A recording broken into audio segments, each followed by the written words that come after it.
नमस्कार बच्चों, welcome back to my YouTube channel geography guru. आज के इस एपिसोड में इस वीडियो में हम क्या बात करेंगे। आज हम बात करने वाले हैं class 9th SST social science सामाजिक विज्ञान के एनुअल एग्जाम के सिंपल क्वेश्चन पेपर की। ये जो सिंपल क्वेश्चन पेपर रहेगा जो आज हम डिस्कस करेंगे, ये सीबीएसई के ऑफिशियल ब्लूप्रिंट पर बेस्ड रहेगा, यानी कि आपका annual exam as it is इसी टाइप का आने वाला है। सिंपल क्वेश्चन पेपर किसी भी स्टूडेंट की प्रिपरेशन के लिए बहुत इंपॉर्टेंट टूल होता है। जब हम बात करते हैं उन स्टूडेंट्स की जो स्टडी को लेकर के थोड़ा सा सीरियस होते हैं, या फिर वो जो टॉपर्स होते हैं क्लास के, तो वो नवंबर दिसंबर आने के बाद अपनी रिवीजन की स्ट्रेटजी बनाना शुरू कर देते हैं। वो लिस्ट आउट करना शुरू कर देते हैं कि हमें क्या करना है और क्या नहीं करना। डूज एंड डोंट्स की एक लिस्ट प्रिपेयर कर लेते हैं। उस लिस्ट में दो चीज़ें टॉप पर होती हैं, एक तो होता है टाइम टेबल और दूसरा होता है सिंपल क्वेश्चन पेपर। इनफैक्ट जो रिवीजन की स्टार्ट होता है, रिवीजन की जो शुरुआत होती है, उसकी शुरुआत ही सिंपल क्वेश्चन पेपर के साथ होती है, क्योंकि सिंपल क्वेश्चन पेपर से हमें आइडिया लगता है कि किस टाइप का एग्जाम रहेगा, क्वेश्चन है वो किस लेवल के रहेंगे, डिफिकल्टी लेवल क्या रहेगा, 1 मार्कर क्वेश्चन कितने रहेंगे, 2 मार्कर क्वेश्चन कितने रहेंगे, 5 मार्कर क्वेश्चन कितने रहेंगे, उनकी लैंग्वेज क्या रहेगी, केस स्टडी बेस्ड क्वेश्चन होंगे या फिर नहीं होंगे, अगर होंगे तो कहाँ से होंगे। ये सारे जो आइडिया है वो हमें कहाँ से मिलेंगे, वो सिंपल क्वेश्चन पेपर से मिलेंगे।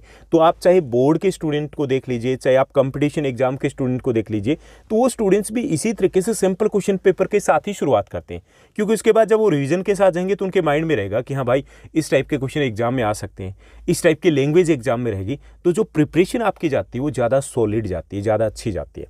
आज हम इसी टाइप से एक सिंपल क्वेश्चन पेपर को डिस्कस करेंगे। इससे पहले एक और सिंपल क्वेश्चन पेपर मैं पब्लिश कर चुका हूँ, वो मिड टर्म के एग्जाम का था, तो वो भी सीबीएसई के ऑफिशियल ब्लूप्रिंट पर बेस्ड था, तो वो भी आपके लिए हेल्पफुल रहेगा, क्योंकि उस सिंपल क्वेश्चन पेपर में बहुत सारे इंपॉर्टेंट क्वेश्चन हैं जो आपके एनुअल एग्जाम में आ सकते हैं।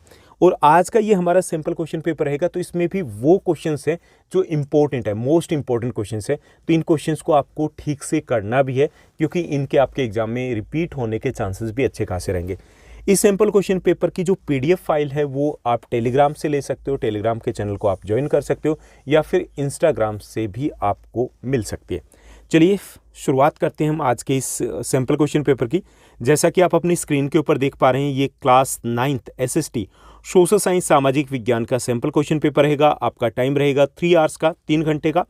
मैक्सिमम मार्क्स रहेंगे 80। यहाँ पे स्टूडेंट नेम मेंशन करना, यहाँ पे आपके रोल नंबर हो जाएंगे। उसके बाद जनरल इंस्ट्रक्शंस दिए गए, तो चलिए देखते हैं इसमें क्या कुछ बताया गया। इससे हमें आइडिया लगेगा कि कितने क्वेश्चन रहेंगे और कितने क्वेश्चंस कितने मार्क का रहेंगे। तो यहाँ पे देखिए, सबसे पहले this question paper has 37 question in all. Total 37 question दिए गए इस क्वेश्चन पेपर में। ऑल क्वेश्चंस आर कंपलसरी, सभी क्वेश्चन आपके लिए कंपलसरी रहेंगे।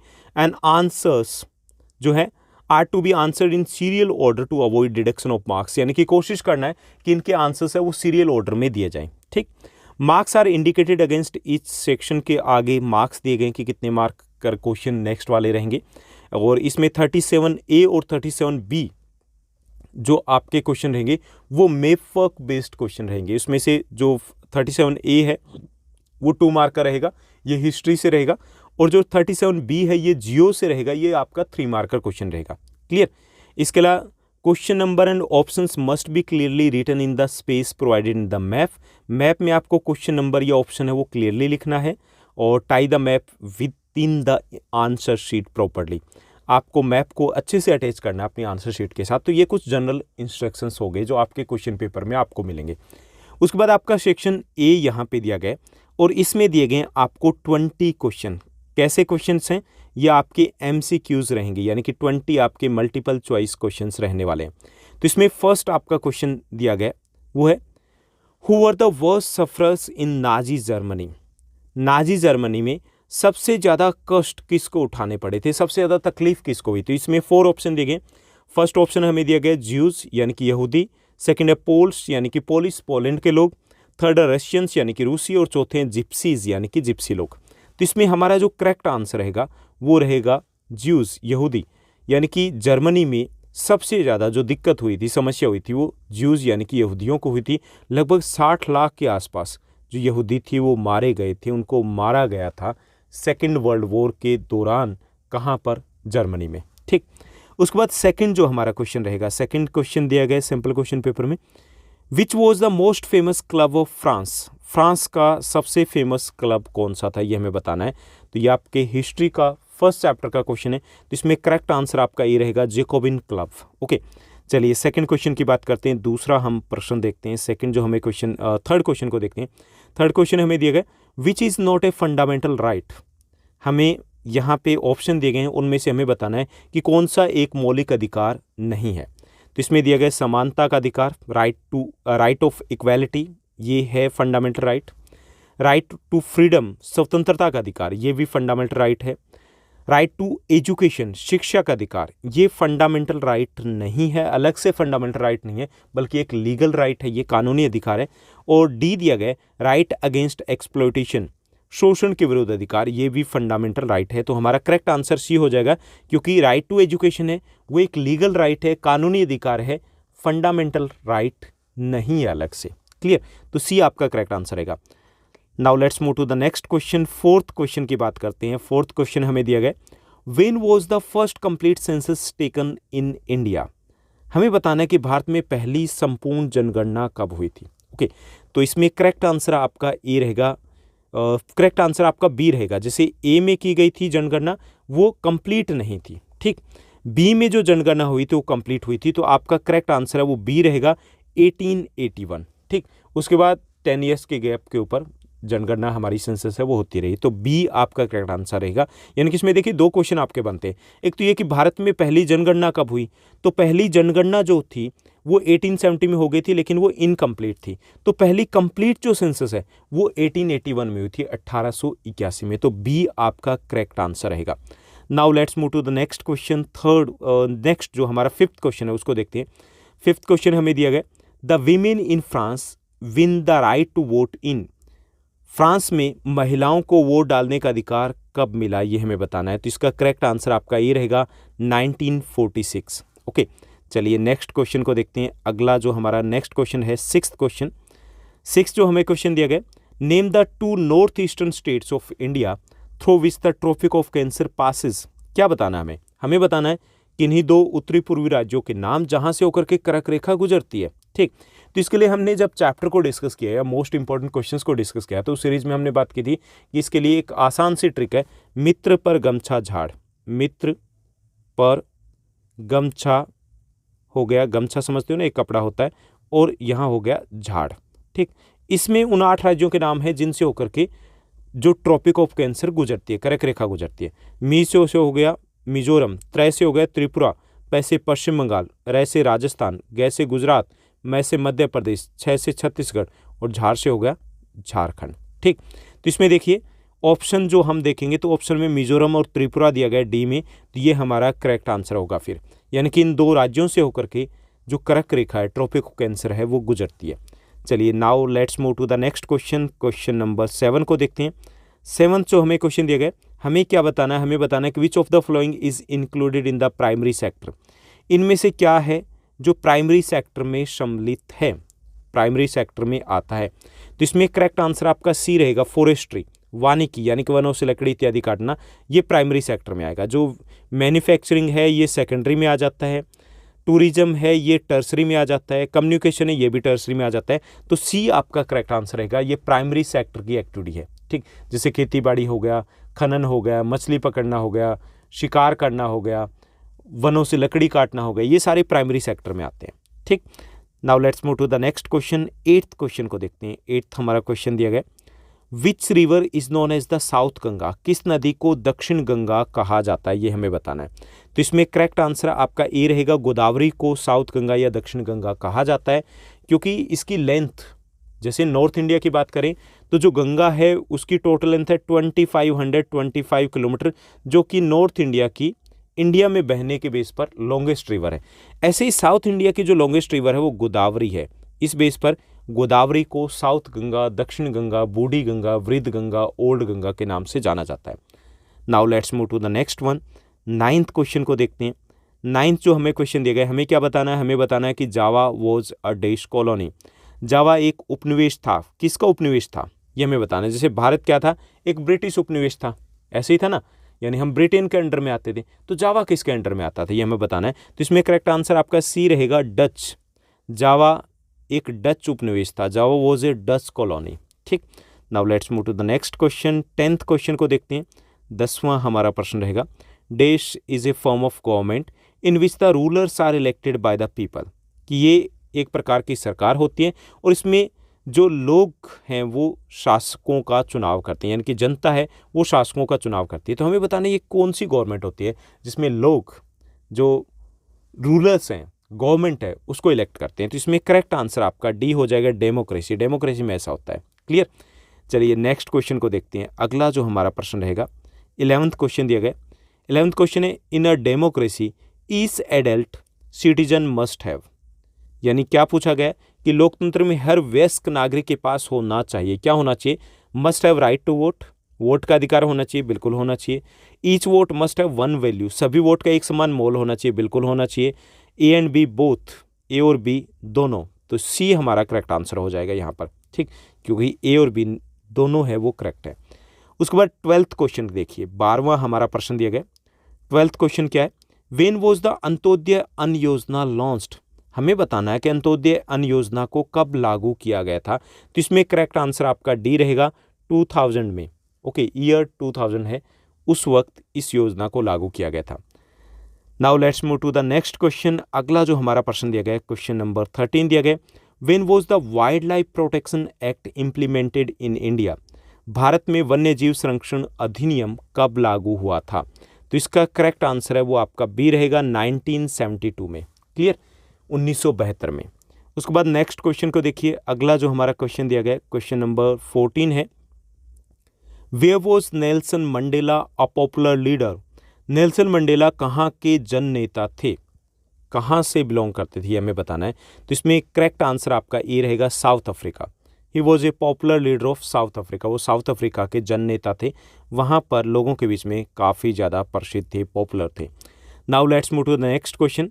नेक्स्ट हमारा क्वेश्चन नंबर 15 दिया गया, Majuli is a riverine island located in the river, हमें बताना है कौन सी रिवर में, माजुली जो द्वीप है वो किस नदी में है, ये हमें बताना है। क्लियर, माजुली नदी द्वीप है वो किस नदी में, ये हमें बताना है। ये क्या रिवराइन आइलैंड है, तो हमें बताना है नदी का नाम जिसमें ये है। जैसे रिवराइन आइलैंड क्या होता है, जैसे यहाँ से नदी बह रही, यहाँ से नदी बह रही और बीच में कोई ज़मीन का भूभाग हो, तो ये नदी के बीच में आइलैंड हो गया, द्वीप हो गया, तो उसे बोलते हैं नदी द्वीप, रिवराइन आइलैंड। तो ये कौन सी नदी में, ये हमें बताना है। तो इसमें करेक्ट आंसर आपका रहेगा वो बी रहेगा, ब्रह्मपुत्रा रिवर। ठीक, तो ब्रह्मपुत्रा रिवर में है, ये असम में आ जाता है, तो वहाँ पर माजुली आइलैंड है, ये विश्व का सबसे बड़ा रिवराइन आइलैंड है। Now let's move to the next question. Question number 16 दिया गया है। 16 में हमें क्या बताना है, हमें बताना है जैसलमेर इज इन, जैसलमेर कहाँ है ये हमें बताना है, कौन से राज्य में। तो करेक्ट आंसर आपका बी रहेगा, राजस्थान में आता है Jaisalmer. Now let's move to the next one. Question number 17 हमें दिया गया। क्वेश्चन नंबर 17 को देखिए, landmass bounded by sea on 3 sides is referred to as, कि वह स्थल भाग जो 3 ओर से समुद्र से घिरा हो उसे क्या कहते हैं। तो जैसे देखिए कि एक ये ज़मीन का भूभाग है, चारों ओर से पानी से घिरा हो तो उसको बोलते हैं द्वीप। अगर वो 3 ओर से पानी से घिरा, जैसे कि इंडिया का साउदर्न पार्ट है, इंडिया के अगर साउदर्न पार्ट की बात करें तो क्या है, वो 3 ओर से पानी से घिरा, ठीक, यहाँ और यहाँ, तो उसको क्या बोलते हैं, उसको बोलते हैं प्रायद्वीप। Clear. Now let's move to the next one. 18th question को देखते हैं। 18th हमारा क्वेश्चन है, every days person in India is poor, प्रत्येक रिक्त स्थान दिया गया, भारतीय निर्धन है, प्रत्येक कौन सा, 3rd, 4th, 5th या फिर 10th। तो इसमें करेक्ट आंसर आपका रहेगा B, 4th। Every 4th person in India is poor, प्रत्येक चौथा भारतीय निर्धन है, कि हर चौथा जो भारतीय है वो निर्धन है, गरीब है। तो बी आपका करेक्ट आंसर रहेगा। Now let's move to the next question. Question number 19 दिया गया है, 19वां हमारा प्रश्न रहेगा, which of these are the pastoral communities of the mountains, हमें बताना है कि इनमें से कौन सा चरवाहा समुदाय पर्वतीय क्षेत्र से, पर्वतीय भाग से आता है। तो इसमें पहला ऑप्शन दिया गया गुजर बकरवाल, दूसरा दिया गया गद्दी। गुजर बकरवाल जम्मू कश्मीर से, यानी कि ये पर्वतीय हैं। दूसरा ऑप्शन है गद्दी, ये हिमाचल प्रदेश, यानी कि ये भी पर्वतीय इलाके से आते हैं। तीसरा भोटियाज एंड शेरपाज, भोटिया और शेरपा ये उत्तराखंड से आते हैं, यानी कि ये भी पर्वतीय हैं। तो इसमें डी ऑप्शन दिया गया ऑल द अबोव, उपरोक्त सभी, तो डी हमारा करेक्ट आंसर हो जाएगा, क्योंकि ये तीनों के तीनों पर्वतीय चरवाही समुदाय हैं, pastoral communities of the mountains है ये। Now let's move to the next question. Question number 20 दिया गया है। क्वेश्चन नंबर 20 है, which of these are the pastoral communities of Africa, हमें बताना है कि इनमें से कौन सी कम्युनिटी जो वो अफ्रीका से बिलोंग करती है, अफ्रीका के चरवाई समुदाय।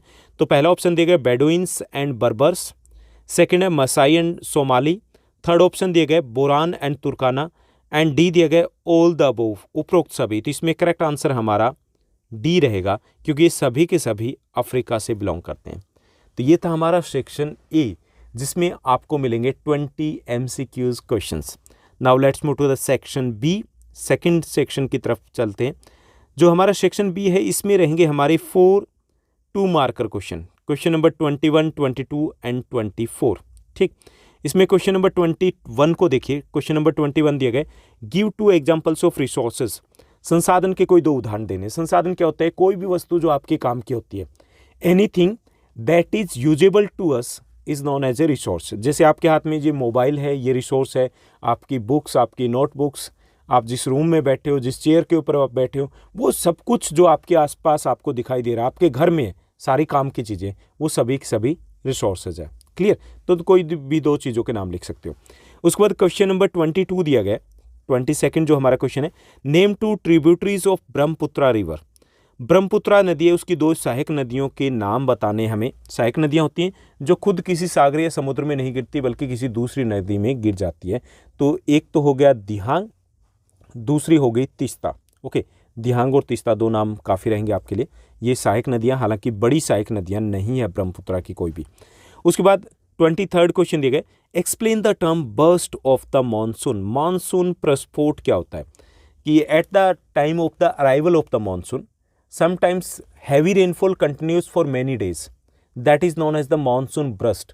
यानी कि जब मानसून आता है तो आगमन पर कई बार कई दिनों तक भारी बारिश जारी रहती है, तो उसे बोलते हैं मानसून का फूटना या फिर मानसून का प्रस्फोट।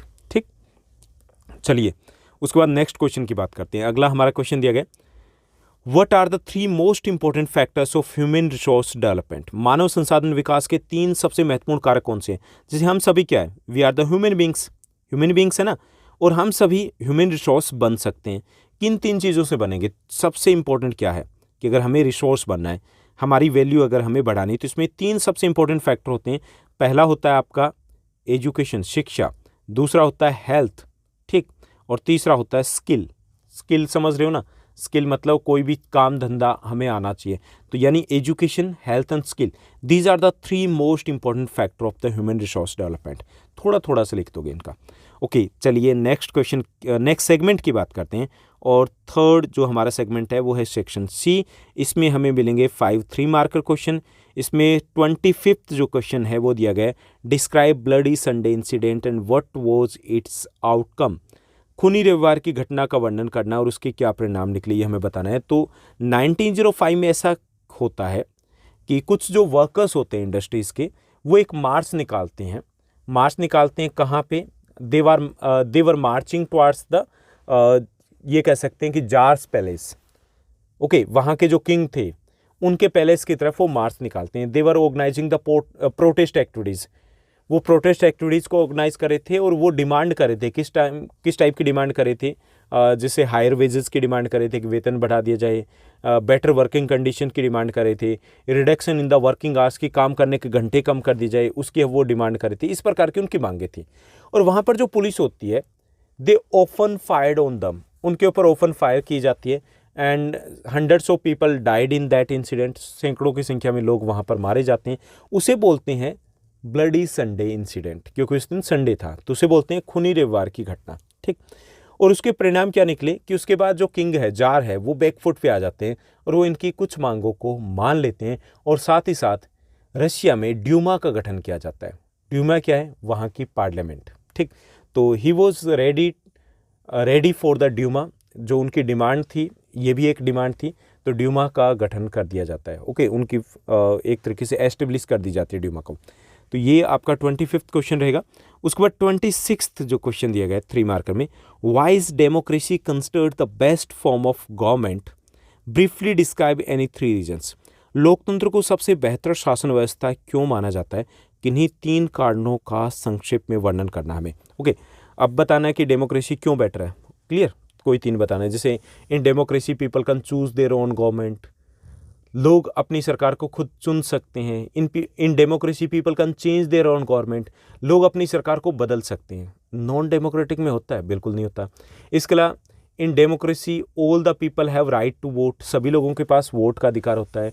And all the people have one vote one value, one person one vote one value होते हैं, एक व्यक्ति एक वोट एक मोल होता है, जबकि नॉन डेमोक्रेटिक गवर्नमेंट में ऐसा नहीं होता है। In democracy there is a rule of law, कानून का शासन होता है, नॉन डेमोक्रेटिक में ऐसा नहीं होता है। तो 3-4 चीज़ें आप यहाँ पे बता दोगे। उसके बाद 27th क्वेश्चन को देखिए, क्वेश्चन नंबर 27 दिया गया, how you can say that India is a secular country. आप कैसे कह सकते हैं कि भारत एक धर्मनिरपेक्ष देश है? तो पहली चीज़ हम बताएंगे कि in India we don't have any official religion, भारत में कोई भी राष्ट्रीय धर्म नहीं है। Second, in India there is no discrimination on the ground of the religion, भारत में धर्म के आधार पर कोई भेदभाव नहीं होता। Even at the time of the job, at the time of the admission etcetera, कहीं पे भी भेदभाव नहीं होता। और थर्ड है, in India all the citizens are free to follow any religion और नॉट एट ऑल।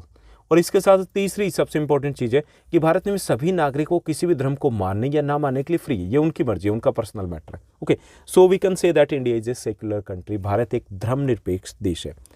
चलिए नेक्स्ट क्वेश्चन की बात करते हैं। क्वेश्चन नंबर 28 दिया गया, right any 3 differences between the western and eastern coastal plane है, इसमें डिफरेंस बताना है। तो पश्चिमी और पूर्वी तटीय मैदान में कोई 3 अंतर बताइए, ये हमें बताना है। तो देखिए पश्चिमी और पूर्वी तटीय मैदान है कहाँ पर, उनको थोड़ा सा हम यहाँ पर देख लेते हैं। तो यहाँ पर वेस्टर्न घाट है, यहाँ पे ईस्टर्न घाट है, तो इनके बीच में यहाँ पे ये तो आ जाता है अपना ईस्टर्न कोस्टल प्लेन, पूर्वी तटीय मैदान, और ये हो गया पश्चिमी तटीय मैदान यानी कि वेस्टर्न कोस्टल प्लेन। तो इसमें पहला तो बताएंगे इट लाइज बिटवीन, कहाँ पे ये वेस्टर्न घाट एंड अरेबियन सी के बीच में जो वेस्टर्न कोस्टल प्लेन है ये है, eastern Ghat and bay of Bengal के बीच में आ जाता है। इट इज़ नेरोअर, ये नेरो है। इट इज़ वाइडर, ये ज़्यादा चौड़ा है। इट इज़ लेस फर्टाइल, ये मोर फर्टाइल है। And there is no big delta in western coastal plain में, there is a lack of the deltas, delta कम मिलते हैं। And so many fertile deltas are there in the eastern coastal plain में, यहाँ पे delta काफ़ी सारे पाए जाते हैं। ये लेस सूटेबल है एग्रीकल्चर के लिए, ये ज़्यादा सूटेबल है एग्रीकल्चर के लिए, बस इतने से बता दोगे। यानी कि ये पश्चिम में है, ये पूर्व में है, ये कम चौड़ा है, ये ज़्यादा चौड़ा है, इसमें डेल्टा नहीं है, इसमें डेल्टा ज़्यादा है, ये कम उपजाऊ है, ये ज़्यादा उपजाऊ है, ये एग्रीकल्चर के लिए कम सूटेबल है, ये ज़्यादा सूटेबल है, बस इतने में हो जाएगा बात। ठीक, now let's move to the next one. Next हमें दिया गया question number 29, which region of India have high population density and why. भारत के कौन से भाग हैं वो घने बसे हुए हैं और क्यों? ठीक, तो जैसे हम बात करें coastal plains and northern plains are highly populated area of India या densely populated of India. Okay, reason क्या है? First one, suitable for agriculture, this region is suitable for agriculture and developed agriculture always attract the people। यहाँ पे कृषि विकसित है और जहाँ कृषि विकसित होती है वहाँ पे लोग ज़्यादा रहते हैं। दूसरा है सूटेबल क्लाइमेट, यहाँ की क्लाइमेट है वो मॉडरेट है, it is not the extreme type of climate, यहाँ की मॉडरेट क्लाइमेट है, यानी कि जलवायु है वो अच्छी है, इसलिए भी लोग यहाँ पे ज़्यादा है। तीसरा, this region is a plain region, so transport facility is well developed here, जो ट्रांसपोर्ट फैसिलिटी वो अच्छी डेवलप्ड है, यातायात के साधन खूब डेवलप्ड है, इसलिए भी लोग यहाँ पे ज़्यादा रहते हैं। यहाँ की मिट्टी उपजाऊ है, पानी उपलब्ध है, बहुत सारे कारक लिख सकते हो। Clear? Now let's move to the next section, section D. इसमें दिए गए हमें 4-5 मार्कर क्वेश्चन और यहाँ पे मिलेगी आपको इंटरनल चॉइसेस। ओके, तो इसको हम डिटेल में नहीं डिस्कस करने वाले। जैसे इसमें दिया गया explain the causes of the French revolution, फ्रांसीसी क्रांति के कारण बताइए। तो इसमें हम क्या क्या लिख सकते हैं, मैं हेडिंग आपको बता देता हूँ। जैसे weakness of the king, jar जो रूलर था, किंग था वहाँ का, लुई 16, उसकी अयोग्यता सबसे बड़ा कारण थी। दूसरा था पॉवर्टी, गरीबी, निर्धनता। तीसरा था अनएम्प्लॉयमेंट, बेरोजगारी। चौथा था टैक्सेस, जैसे टैक्सेस कैसे कह सकते हैं, जैसे कि द सोसाइटी, जो फ्रांस की सोसाइटी थी वो 3 स्टेट में डिवाइडेड थी and all the taxes were paid by the 3rd state. और ये एक बड़ा कारण था कि टैक्सेस है वो उसका सिस्टम था वो बड़ा गड़बड़ था, तो एक ये कारण था। इसके साथ साथ ये कह सकते हैं कि the rise of the middle class, middle class जो मध्यम वर्ग था उसका बड़ा योगदान था इसमें। तो ऐसे कुछ चीज़ें आप लिख सकते हो यहाँ पे। ठीक, उसके बाद दिया गया who are the pastoral nomads and describe any 4 feature of them. घुमंतु चरवाही कौन हो हैं और हमें बताने उनकी 4 विशेषताएं। तो घुमंतु चरवाही वो होते हैं जो एक जगह से दूसरी जगह घूमते रहते हैं। Pastoral nomads move from one place to another place, एक जगह से दूसरी जगह तक घूमते रहते हैं। And they always move in काफिला, ये हमेशा काफिले में घूमते हैं। And they move in search of three things, तीन चीज़ों की तलाश में घूमते हैं। फूड यानी कि भोजन हो गया, फोडर यानी कि चारा हो गया, वाटर यानी कि पानी हो गया, ठीक। और ये कैसे घूमते हैं? काफिले में घूमते हैं। और they do the seasonal movement, इनका जो मूवमेंट होता है वो सीजनल होता है, यानी कि मौसम के अनुसार ये घूमते हैं, प्रवास करते हैं। जैसे पहाड़ियों की अगर हम बात करें, जो पहाड़ी चरवाहे हैं उनकी अगर बात करें, तो वो जब गर्मी आती है तो वो ऊपर की तरफ चले जाते हैं, okay. During the summer season they move upward, okay. और जब सर्दी आती है तो दे मूव डाउनवर्ड, नीचे की तरफ आ जाते हैं, क्योंकि ऊपर बर्फ जमा हो जाती है। ऐसे जो राजस्थान वाले होते हैं, ड्राई सीजन में दूसरे राज्यों में चले जाते हैं और रेनी सीजन में वापस आ जाते हैं। बस इतना कुछ लिख दोगे तो हो गए 4 फीचर। उसमें फिर बता दोगे इंपॉर्टेंट पेस्टल जो कम्युनिटीज़ ऑफ इंडिया आर, गुजर बकरवाल फ्रॉम कश्मीर, देन भोटिया गुजर फ्रॉम हो गए, भोटिया गुजर है, या अगर हम बात करें वो हो गए आपके उत्तराखंड से, गद्दी हो गए हिमाचल प्रदेश से, रायका हो गए राजस्थान से, धंगर हो गए महाराष्ट्र से, कुरुबा हो गए कर्नाटका से। 2-4 एग्जाम्पल दे दोगे। 31st क्वेश्चन दिया गया, why is democracy considered as the best form of government? लोकतंत्र को सबसे बेहतर प्रकार की सरकार माना जाता है, क्यों? तो इसमें बताएंगे हम कि लोकतंत्र में लोग अपनी सरकार को खुद चुन सकते हैं, सरकार को बदल सकते हैं, एक व्यक्ति एक वोट एक मोल होता है, इसमें रूल ऑफ लॉ यानी कि कानून का शासन होता है, इक्वालिटी होती है, गवर्नमेंट ज़्यादा रिस्पॉन्सिबल होती है, गवर्नमेंट लीगल होती है। बस ये चीज़ें लिख सकते हो। वैध सरकार होती है, जिम्मेवार सरकार होती है, उत्तरदायी सरकार होती है, लोगों के पास चुनाव लड़ने का अधिकार होता है, वोट डालने का अधिकार होता है, बहुत सारी चीज़ें लिखी जा सकती हैं। उसके बाद सेकंड जो पार्ट दिया गया इसी क्वेश्चन में, जो आपका इंटरनल चॉइस में दिया गया कि हमें क्या बताना है, हमें बताना है कि what are the minimum condition of a democratic election in list them. लोकतांत्रिक चुनाव की न्यूनतम शर्तें क्या है? पहली शर्त तो ये होती है कि लोकतंत्र में election must be free and fair, election है, चुनाव है, वो स्वतंत्र और निष्पक्ष होने चाहिए। Second, election must be held at regular interval, लगातार होने चाहिए, एक नियमित अंतराल के ऊपर होने चाहिए। थर्ड जो होता है कि there must be the right to vote, equal right to vote होना चाहिए, यूनिवर्सल एडल्ट फ्रेंचाइज होना चाहिए, सबको एक समान वोट डालने का अधिकार होना चाहिए। There must be 1 person 1 vote value होनी चाहिए, 1 पर्सन 1 वोट 1 वैल्यू होनी चाहिए। There must be the political competition होना चाहिए, सबको चुनाव लड़ने का अधिकार होना चाहिए। तो ये 4-5 चीज़ें लिख देंगे, ठीक। इसके अलावा इसमें आप ये मेंशन कर सकते हो पावरफुल इलेक्शन कमीशन होना चाहिए, क्योंकि तभी इलेक्शन फ्री एंड फेयर हो सकते हैं। उसके बाद नेक्स्ट जो है, discuss the major reasons for poverty in India, भारत में निर्धनता के प्रमुख कारण बताइए। तो इसमें लैंडलेसनेस आ जाएगा, भूमिहीनता, ज़्यादातर लोगों के पास ज़मीन नहीं है। देन अनएम्प्लॉयमेंट, बेरोजगारी आ जाएगा, काम करना चाहते हैं, काम मिल नहीं रहा। एंड देन आ जाएगा size of the family, large size of the family, जो बड़ी फैमिली होती है वहाँ पॉवर्टी के चांसेस ज़्यादा होते हैं। इलिटरेसी आ जाएगा, अनपढ़ता इसमें आ जाएगा, ओके। इसके साथ साथ आ जाएगा पुअर, या फिर कह सकते हैं स्लो इकोनॉमिक ग्रोथ है, वो भी इसके लिए रिस्पॉन्सिबल है, क्लियर। तो इस टाइप के कारण हम लिख सकते हैं कि भारत में गरीबी इसलिए है। Now let's move to the next question. अगले क्वेश्चन की बात करते हैं। इसी का सेकंड जो दिया गया, मनरेगा 2005, Mahatma Gandhi national rural employment guarantee act 2005 है। इसके मेन फीचर्स हमें बताने। This act was enacted in 2005 by the central government ने इसको इनेक्ट किया था। और इसको अगर हम कहें तो इसको MNREGA, MG NREGA, and it is also known as the Mahatma Gandhi national rural employment guarantee act. This program में, इस प्रोग्राम की अगर बात करें तो the main objective of this program is to reduce the poverty, गरीबी को कम करना मुख्य इसका उद्देश्य है। And under this program rural people are provided the employment, उनको काम दिया जाता है। कितना काम दिया जाता है? Every house hold is given 100 days work, 100 days guaranteed work in a year, 100 दिन का गारंटीड काम दिया जाता है एक साल में।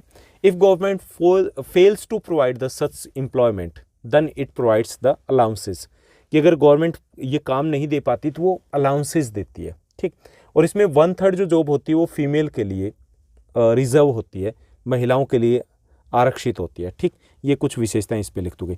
उसके बाद 33rd क्वेश्चन देखिए, differentiate between the Himalayan reverse and the peninsular reverse, Himalaya और प्रायद्वीपीय नदियों में अंतर बताइए। तो इसमें बताना है हिमालय की नदियाँ हिमालय से निकलती है, ये प्रायद्वीपीय भारत से निकलती है।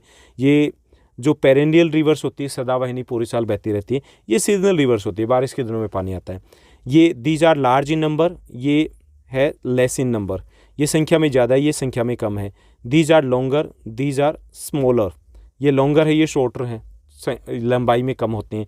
These are having the large amount of water, इनमें पानी की मात्रा कम होती है। These are more suitable for agriculture, ये कम सूटेबल है।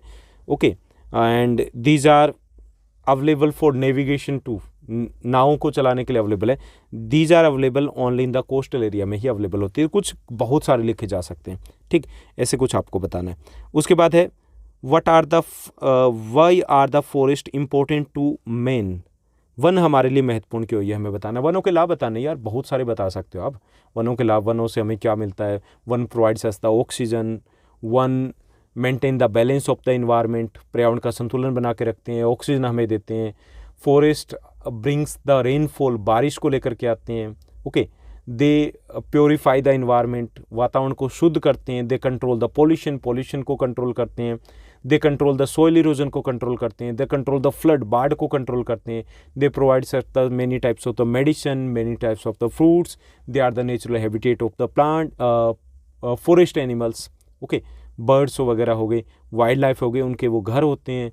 ओके, काफ़ी सारी कम्युनिटीज जब उनके ऊपर डिपेंड करती है, तो बहुत कुछ जो छठी क्लास से पढ़ते आ रहे हो वो लिख सकते हो यहाँ पर। क्लियर? तो ये रहा आपका डी सेक्शन, और उसमें हमने डिस्कस किए कि आपको दिए गए थे कुछ 5 मार्कर क्वेश्चन, और उसमें आपको इंटरनल चॉइसेस भी दी गई थी। Now let's move to the E section. इसमें आपके 3 क्वेश्चन रहेंगे। कौन से? केस स्टडी बेस्ड क्वेश्चन रहेंगे। आपको एक केस स्टडी दी जाएगी जिसको आपको पढ़ना है, और उस पर बेस्ड रहेंगे question 1 marker plus 1 marker plus 2 marker, इस टाइप से।